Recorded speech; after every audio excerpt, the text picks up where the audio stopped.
का भइल वो काम जो हम तो से कहले रही कि वो काम पूरा हो जाए चाहिए, भइल कि ना बोला।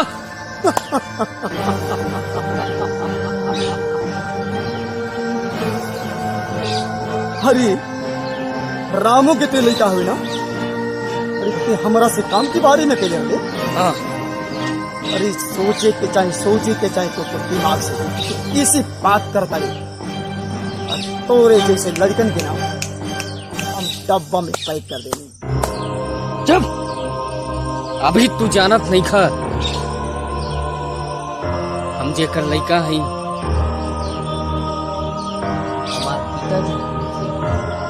हमार पिताजी सीधा हम, लेकिन अभी तू हमारे बारे में नहीं जानता।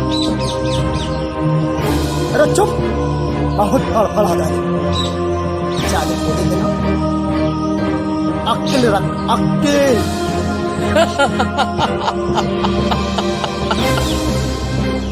हमके सिखाया ई बाटा वो अकील भुला गई लका जोन वो दिनों अब खैल रहल वो और केहू नहीं करैले रहल, हम ही करैले रहली।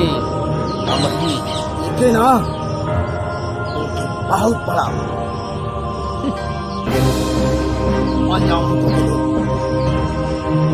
चाहिए मनवाटी बाजारी में दिख गए।